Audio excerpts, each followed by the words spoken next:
Test. Ouais. Désolé pour le retard. Je suis absolument navré. On attend Sarah Lang. Ouais.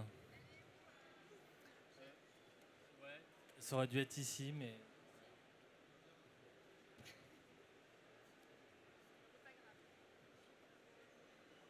Des sérigraphies de Michel Casa qui vous sont présentées.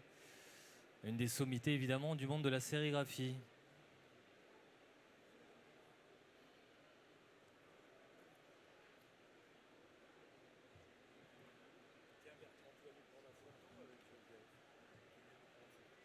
Tous les deux. Oui, on a le temps, on a le temps.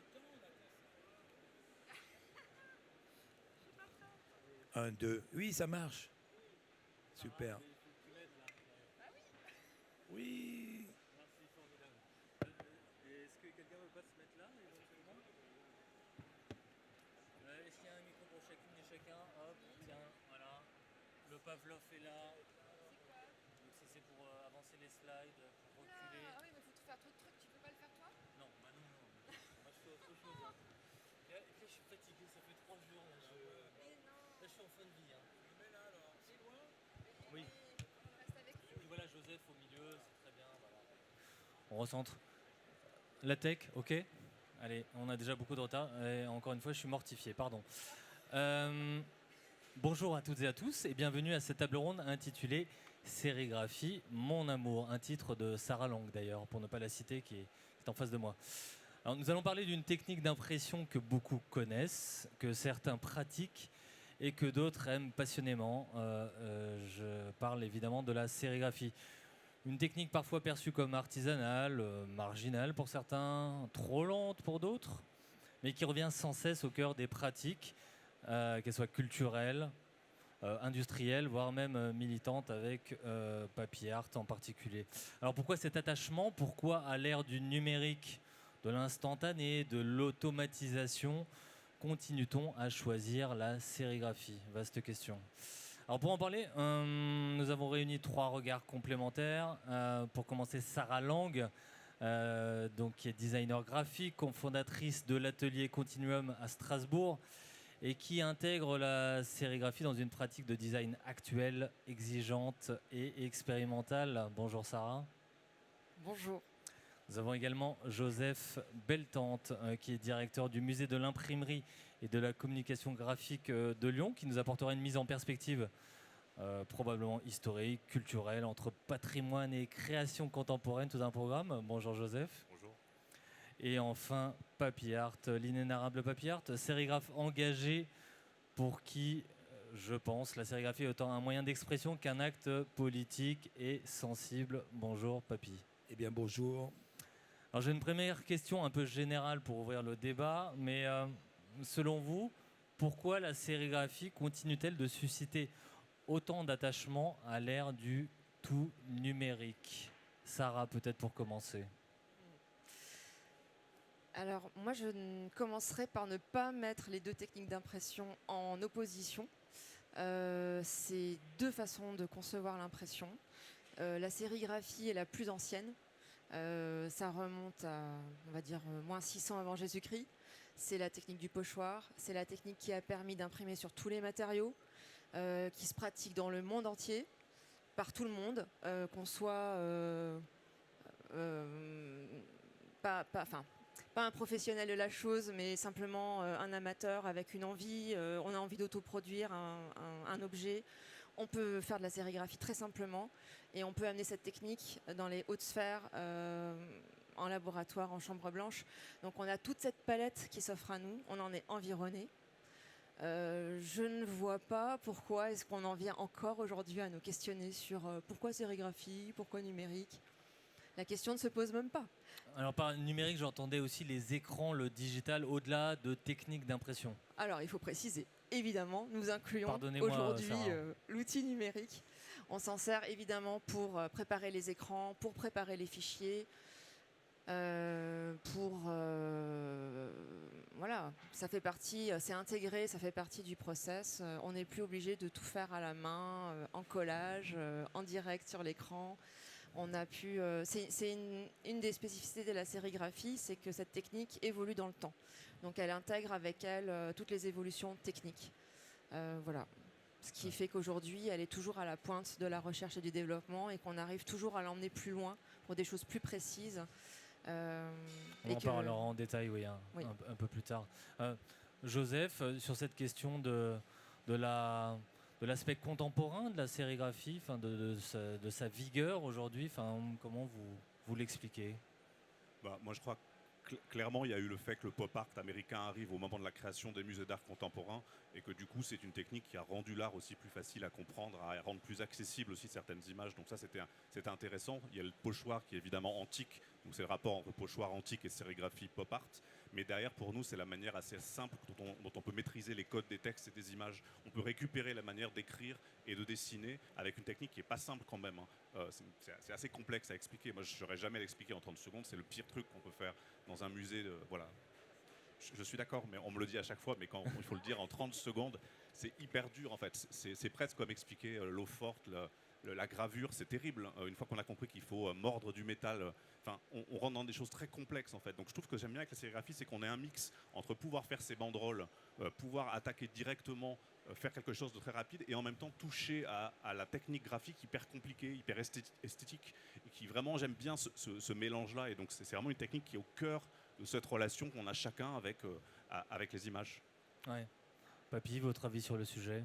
Oui, donc moi je représente plus un courant de la sérigraphie do it yourself en fait, donc que les gens qui luttent s'emparent de cette technique pour imprimer soit des slogans, soit des t-shirts. Alors c'est vrai que moi je me place dans une lutte en fait qui remonte, on va dire, aux années 60 avec les premiers t-shirts contre la guerre du Vietnam où les étudiants de Berkeley imprimaient donc le célèbre style California, donc avec des lettres qui étaient effacées parce qu'ils maîtrisaient mal l'insolation, voilà. Et après, naturellement, tout le courant des années mai 68 dans toute l'Europe, où les gens s'emparent de la sérigraphie pour faire des affiches, des slogans, voilà. Donc moi, je répercute toujours cette technique-là avec mon matériel que vous avez pu voir ici, matériel mobile qui ne nécessite pas d'électricité. Et d'ailleurs, c'est ça l'intérêt de la sérigraphie, c'est qu'on peut imprimer avec un peu n'importe quoi, je dirais. J'ai eu l'occasion d'aller dans des pays lointains, on va dire presque du tiers-monde, où les gens s'emparent de la sérigraphie dans un contexte on va dire de lutte, de guérilla, où ils font eux-mêmes leurs papiers, ils font eux-mêmes leurs encres, ils insolent avec le soleil. Enfin, vous voyez, c'est une technique très aléatoire, mais malgré tout, qui donne un résultat. Voilà. Oui, et qui est très versatile aussi. Il y a plusieurs, évidemment, quantité de manières de faire de la sérigraphie. Oui. Sarah, pour parler de votre quotidien, donc de designer graphique et passionné de sérigraphie, aujourd'hui, selon vous, pourquoi vous-même, vous intégrez la sérigraphie dans votre pratique du design? En quoi ça a du sens?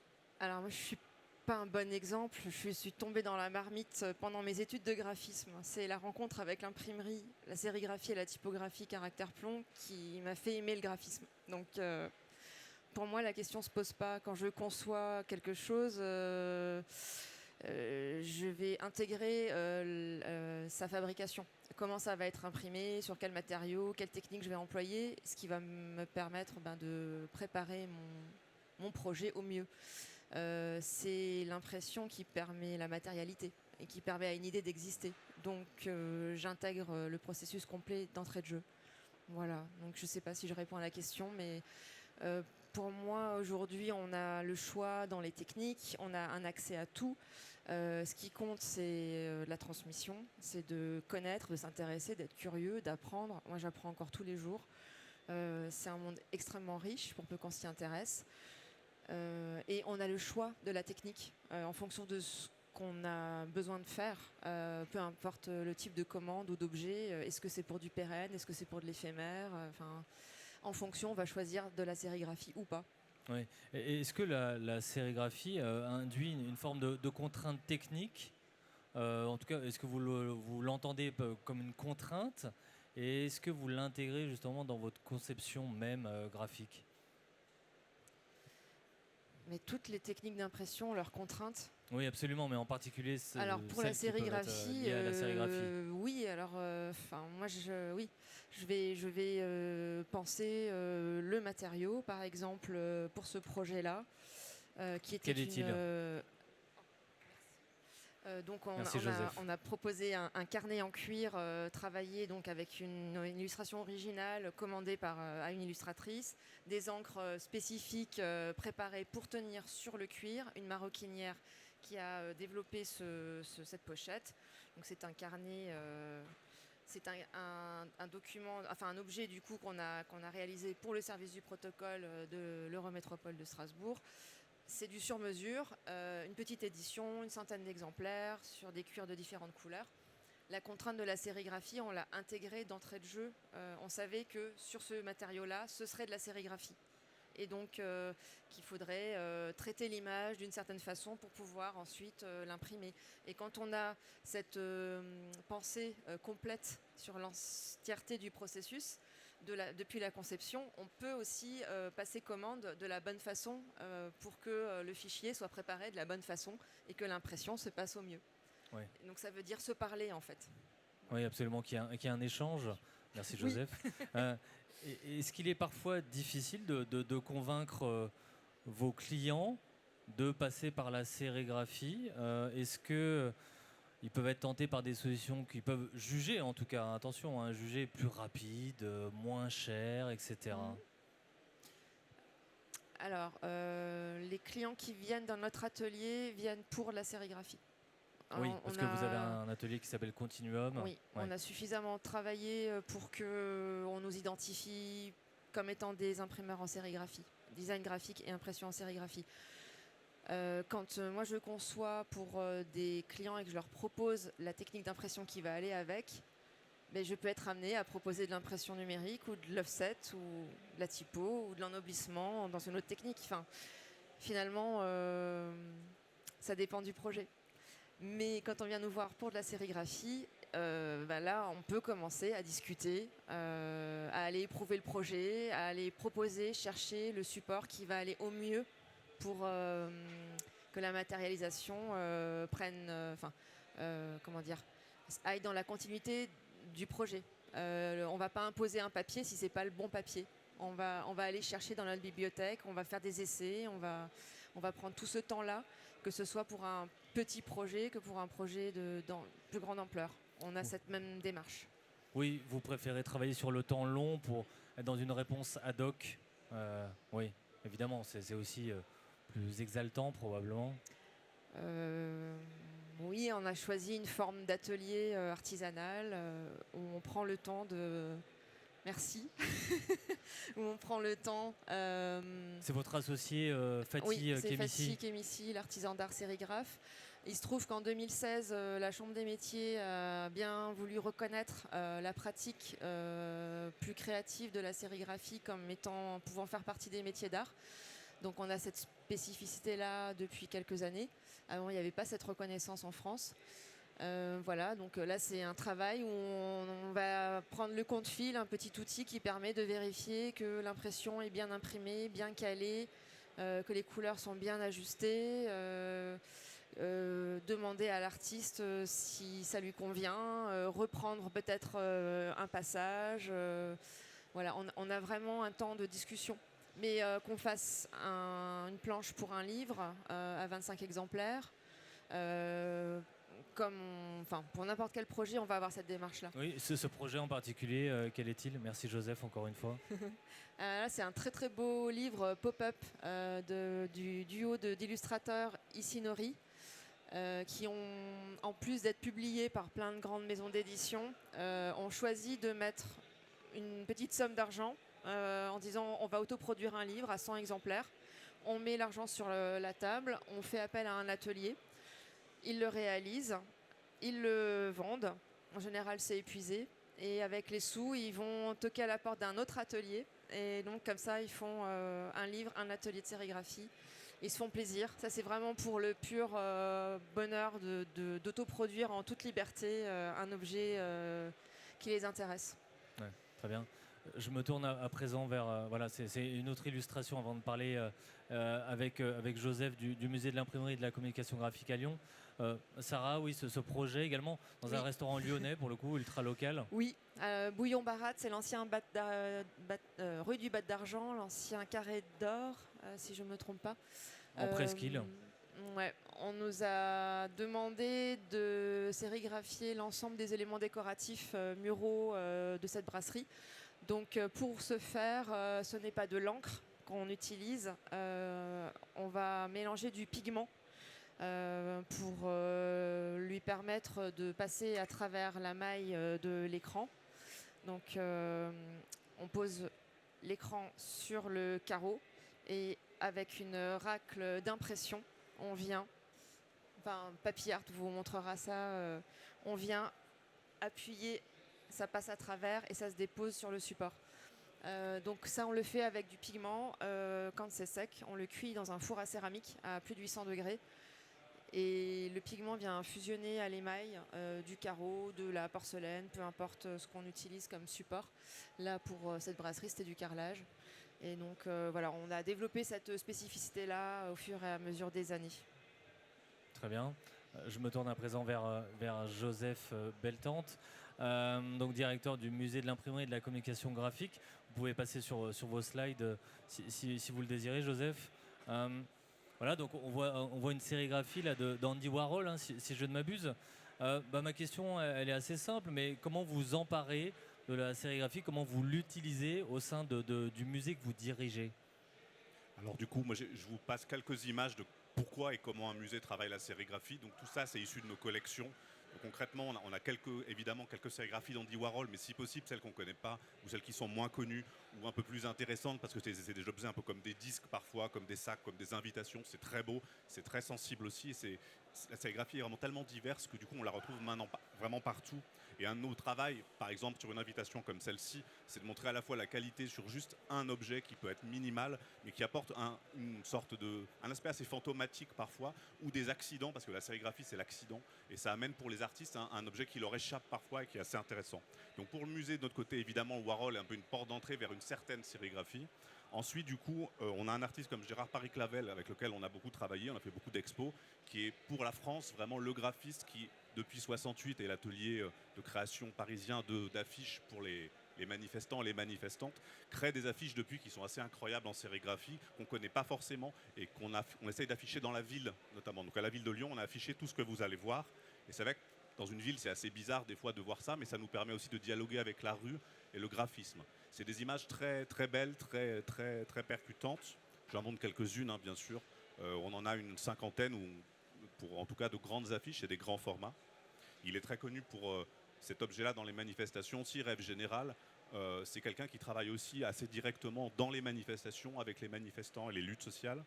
Donc du côté du musée, pour nous, on récupère son travail évidemment. On a des résidences d'artistes qui permettent, là, comme pour la peintre Camille Boileau derrière moi, d'utiliser la sérigraphie alors qu'elle est peintre habituellement. Donc là, elle cherchait l'accident. Donc à chaque fois, elle a essayé d'avoir le plus d'accidents possible pour que ça lui échappe. Mais on reste pas très loin de la peinture non plus. C'est assez intéressant. Elle le vit à sa manière. Donc ça, par exemple, c'est une œuvre qu'un artiste fait au musée et qu'on achète ensuite et qui rentre dans les collections du musée. Et enfin, je ne pouvais pas passer outre le fait qu'on a des graphistes extraordinaires qui bossent avec nous, là, qui s'appellent Syndicat, et qui font toutes les affiches du musée. Donc elles se font toutes en sérigraphie. Elles ont toutes eu les prix internationaux des affiches depuis maintenant 3 ans, donc c'est assez incroyable. Donc c'est par exemple une expo sur les bijoux qu'on a fait, une expo sur les couleurs RVB. On a fait une expo sur Miyazaki en 2024. Donc en fait, la manière dont eux travaillent, les affiches sont réalisées par les arts graphiques, donc parmi ceux qui impriment du coup de manière très reconnue au niveau national sur la sérigraphie. Et on a comme ça voilà, des objets qui sont assez beaux et quand on les voit dans les villes sur des formats de ça donne tout de suite une dimension assez cryptée parce qu'on ne sait pas trop ce qu'on va voir et en même temps c'est très esthétisant et très muséal. Et là, la dernière expo qu'on a faite sur Jean-Luc Godard, pourquoi Jean-Luc Godard? Ça, je pourrais vous en parler, mais en tout cas, il y a cette idée voilà, de la sérigraphie dans l'affiche même des expositions du musée. Donc voilà un petit peu pour répondre sur les différentes manières dont on peut s'emparer de la sérigraphie. Ouais, absolument.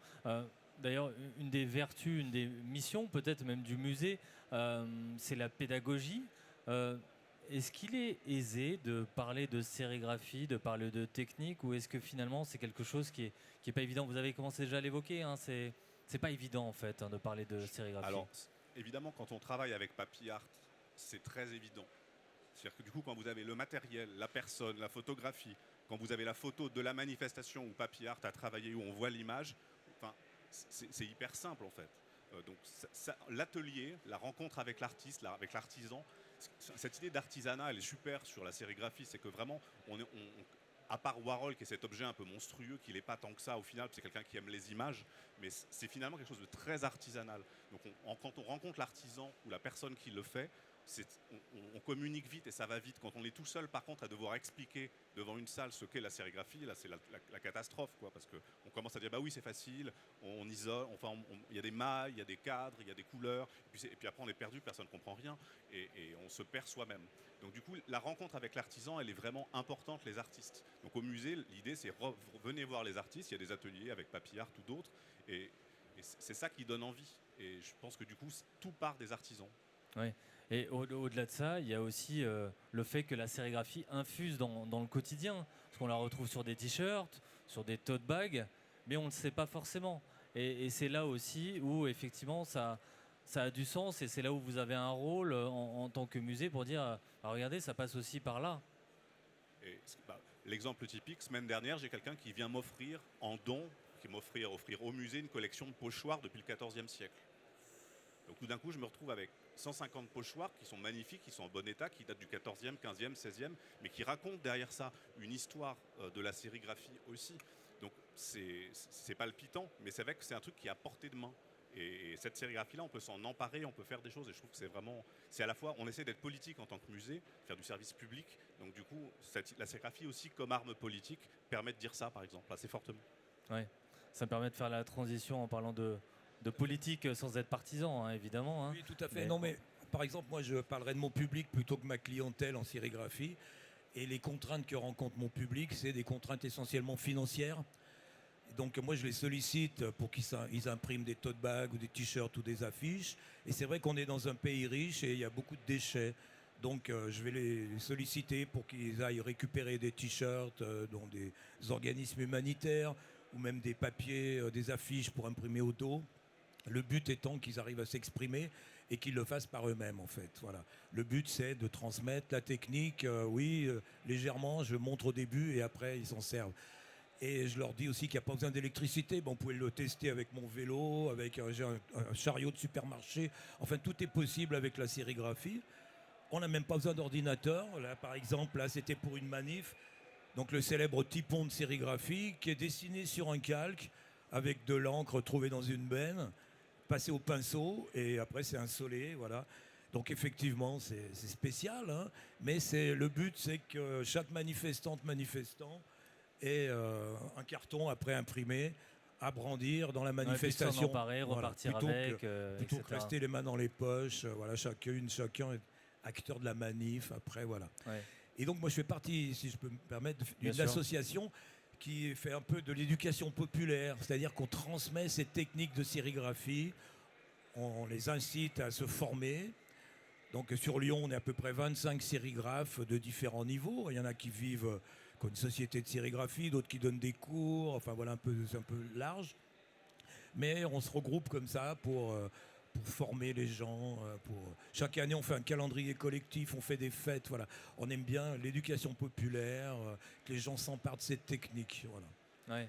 Ouais. Et vous, ça fait quoi, plus de 40 ans que vous faites de la sérigraphie? Oui, alors moi j'ai démarré... Il y a toujours cette flamme, cette envie de partager. En fait, j'ai démarré dans un courant politique qui faisait des affiches qui sont invendables naturellement, et c'était à la limite du trouble à l'ordre public. Mais j'ai rencontré des gens de talent qui faisaient des belles affiches, vraiment, je suis tombé dedans, et puis voilà, c'est un réseau mondial, on va dire, un peu de l'underground, on en retrouve à Copenhague, à Berlin, à Barcelone. Vous étiez à Brooklyn aussi récemment Voilà, l'an dernier, oui, il y a un gros festival, surtout comme en ce moment, ils sont bien sollicités vu la situation politique chez eux. Donc beaucoup d'affiches en sérigraphie à Brooklyn, beaucoup de t-shirts. Dans la rue aussi, ils ont fait un vélo un peu comme le mien aussi. Ouais, vous en parliez, le côté, le geste artisanal, est-ce que c'est déjà aussi une forme d'engagement selon vous? Oui, tout à Oui, fait. de débrancher les choses aussi. Voilà, donc pas besoin d'ordinateur, pas besoin d'électricité, puis surtout s'emparer de la technique.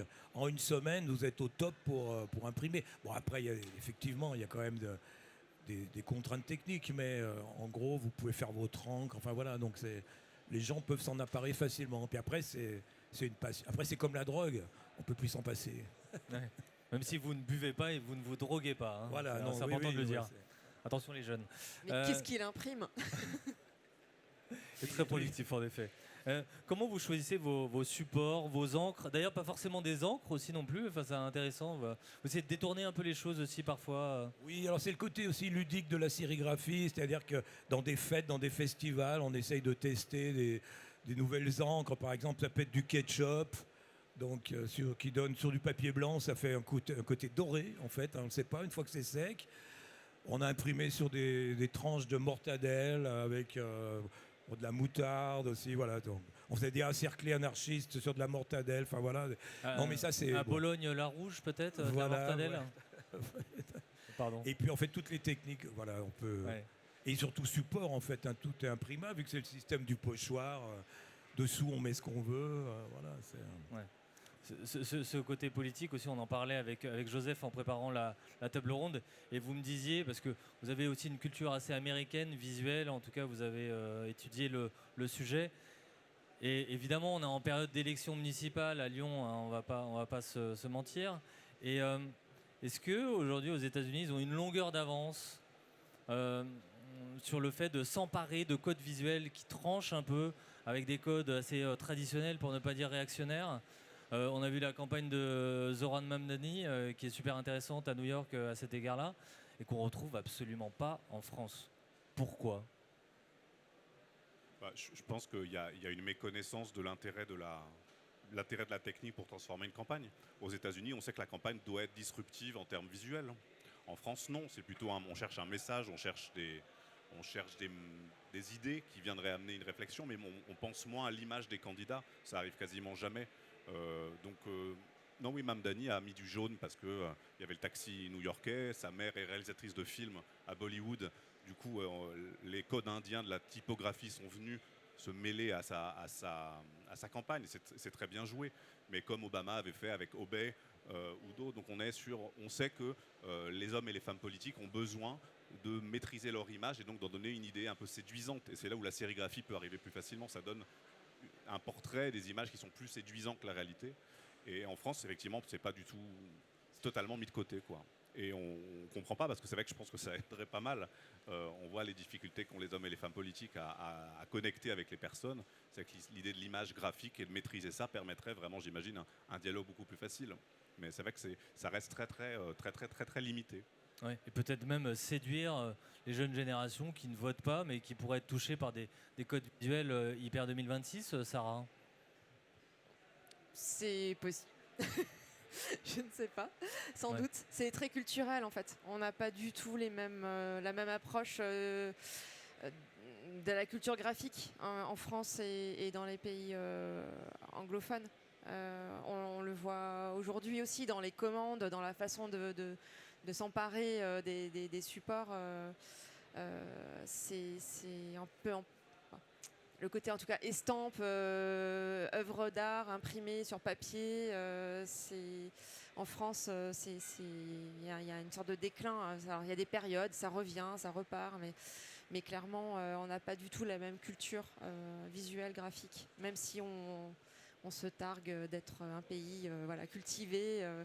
On est entouré de pays, de la Hollande à l'Espagne, qui sont extrêmement dynamiques et riches. Oui, en passant par la Suisse, les Pays-Bas. Ouais. Et c'est assez incroyable. On est environné de tout ça. Et en France, bon, il y a quelques belles choses, quelques mouvements comme ça engagés.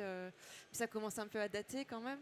Aujourd'hui, où je ne suis pas dans les bons cercles, mais j'ai pas l'impression qu'il y ait vraiment de choses très fortes graphiquement. Et du coup, pardon, par rapport à l'Asie, moi j'ai eu la chance de rencontrer pas mal de Coréens, Japonais, à Hong Kong, Taïwan, qui sont à fond sur la sérigraphie. Et du coup, les luttes politiques asiatiques ont développé encore plus les techniques graphiques et sérigraphiques Et là, il y a un boom absolument dingue des ateliers, même des ateliers de typographie. Enfin, il se passe quelque chose là de vraiment très très important. Et ça rafraîchit beaucoup, ça fait beaucoup de bien d'échanger avec eux et elles là-dessus. Ouais. Ça donne foi en l'avenir.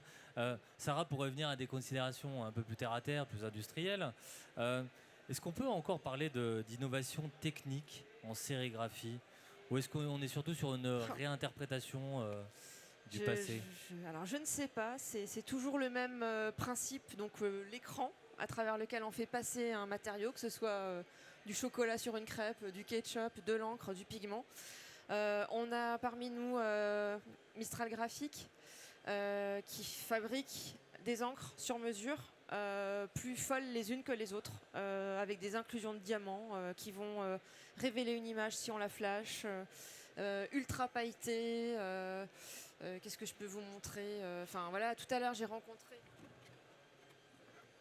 un as de la sérigraphie sur ballon, enfin voilà, en quadrichromie, d'une finesse et d'une qualité absolument remarquable. Les gens se démènent et se dépassent. Ah oui, pardon, ceci. Mais il faudra venir en parler toi-même. Bon, enfin, en tout cas, comment dire, la sérigraphie permet d'imprimer tous les outils du numérique aujourd'hui. Sans sérigraphie, il n'y a pas d'industrie digitale numérique. Donc, oui, il faut le rappeler, parce il faut que quand même le rappeler. C'est méconnu. C'est méconnu. Au-delà de considérations culturelles, artistiques, politiques, etc. Mais dans l'industrie pure et dure, oui, évidemment, la sérigraphie a toute sa place. Pas de smartphone sans sérigraphie. Non, pas de circuit imprimé, pas de carte à puce, rien. Donc la sérigraphie, c'est la vie. J'ai envie de dire. Ça marche pas très bien, il y a trop de lumière, mais c'est une lampe en fait. C'est un encapsulage de matériaux conducteurs d'électricité. Donc là, on a une lampe souple. Donc on peut comme ça aller créer des objets absolument incroyables. C'est toujours le même principe. C'est une rencontre, un besoin, une discussion, un échange, une innovation. Peu importe l'enjeu, peu importe le sujet, on va essayer de mettre en œuvre ce qu'il faut pour que la chose existe en fait. Voilà, donc on a la chance d'avoir des gens passionnés, compétents. On a une fédération qui représente ces métiers-là. C'est ouvert à tout le monde, FESPA France. Michel Casa, qui était pour moi un sérigraphe qui a commencé dans les années 50, qui a écrit sur la sérigraphie, qui a imprimé avec tous les artistes, Soulage, Liquide Saint-Phal, Salvador Dali et les plus contemporains, dont les sérigraphies originales qui illustrent l'article que vous pouvez trouver dans le magazine IC Le Mag. Donc il a eu la gentillesse de nous les envoyer pour que vous puissiez les voir de près. Ouais, qui sont assez sublimes. Hein, ouais. Vraiment exceptionnel, on ne voit pas ça tous les jours. Le peintre, l'artiste a retravaillé à l'aérographe sur les films, sur les écrans. C'était un travail, même pour l'as de la sérigraphie française, extrêmement technique et pointu. Donc n'hésitez pas à vous approcher, à venir apprécier ce travail de qualité. Voilà, on est un petit peu tous passionnés dans nos métiers, dans nos approches de métiers. On a une richesse et une variété à notre disposition. C'est ce qui fait la beauté de la chose, je trouve, malgré les manques et les critiques et les ennuis et tout ça. On ne vit pas toujours forcément de notre passion, mais en tout cas, on y participe, on œuvre à un grand tout un peu plus collectif qui nous dépasse. Et voilà. Et si, et si on veut que les choses se perpétuent aussi, il va falloir former des gens. Parce que oui, il y a des passionnés tels que vous à différents niveaux, dans différentes industries, dans différents secteurs, etc. Mais c'est là où le bas blesse quand même, c'est qu'il y a un problème de formation, non, Sarah ? Je ne suis pas la spécialiste de la question. Il y a des centres de formation, il y a des dispositifs qui sont mis en œuvre pour transmettre. Il y a plein de métiers en voie de disparition parce que on a vu avec la table ronde précédente. Les usages changent, la société évolue. On nous fait croire que c'est le consommateur qui demande, mais c'est pas du tout le cas, je pense. On est aussi, je pense, bien plus nombreux qu'on ne le pense à partager les mêmes idées, à se croire isolés, mais en fait non. On peut vivre, on a la ressource nécessaire pour bien vivre, pour peu qu'on le décide et qu'on le veuille. On peut se partager la culture du beau, voilà, être un petit peu exigeant, réfléchir avec sa tête. Je pense que ça, c'est un peu la base. se faire plaisir, partager, se transmettre. Des centres de formation, il y en a, mais il est vrai que les codes APE, enfin les codes de statut professionnel évoluent, que la sérigraphie est souvent noyée dans d'autres techniques, d'autres métiers, d'autres approches dans l'industrie. On ne sait même pas que c'est fait en sérigraphie en fait, alors qu'on en est environné. Il y a aussi des savoir-faire qui sont tellement spécifiques que là on rentre dans le secret industriel. Donc les gens ne vont pas dire nous on fait de la sérigraphie parce que sinon on va leur voler leur savoir-faire. Donc il y a un grand mélange de plein de choses. Nous on a appris à imprimer sur du carrelage et des assiettes par nous-mêmes parce que c'est un savoir-faire qui se vend avec la manufacture qui va avec. Mais si on a envie de le remettre au goût du jour ou de s'en emparer, il n'y a personne pour nous expliquer comment faire. Donc c'est des heures de travail, c'est des sous, c'est de la matière à acheter, c'est du temps, c'est des expérimentations. C'est des encouragements, voilà. Et des fois, il y a quelqu'un qui va nous dire un petit truc qui va faire qu'on a compris et on peut continuer à explorer. C'est beaucoup d'apprentissage. Puis au bout d'un moment, on a l'instinct, on a rempli tellement de... on a réussi à résoudre tellement de problématiques qu'on va avoir l'intuition pour résoudre la nouvelle problématique parce qu'on en rencontre tout le temps, même après 20 ans d'impression. On peut imprimer à la main, on peut imprimer sans électricité, on peut imprimer avec des machines très performantes, automatisées, en industrie. Il y a toute la palette. La sérigraphie, c'est vraiment ce qu'on en fait en fait et comment on a envie de s'en emparer. Et c'est ça qui est beau en fait, je trouve. Et Voilà. c'est beau aussi ce que vous dites, Sarah. Oh, merci. Pour conclure et en rapport avec tout ce qu'on s'est dit, quel avenir vous envisagez pour la sérigraphie papier art, vous, est-ce que vous pensez que c'est toujours une technique d'impression d'avenir ou est-ce que finalement on est dans une sorte de luxe un peu nostalgique pour être un peu méchant? Non, pas du tout. Je pense que par exemple dans tous les concerts de petits groupes de musique, ils ont envie de faire les t-shirts tout seuls, une petite quantité, voilà. Donc ça, nous, on est énormément, notre association est énormément sollicité pour ça, pour qu'on leur fasse un cadre, qu'on leur montre comment on fait un cadre. Et ça, on voit ça dans toutes les régions. Hein. Les gens veulent imprimer eux-mêmes, faire leur propre visuel. Donc ça, moi, j'ai l'impression, enfin, c'est vrai qu'on ne fait pas un chiffre d'affaires énorme, mais ça se développe de partout. Et puis on parlait des contraintes techniques. Depuis une trentaine d'années, il y a l'arrivée des encres à l'eau. Moi, j'ai connu la sérigraphie où il fallait nettoyer avec des solvants, de l'acétone.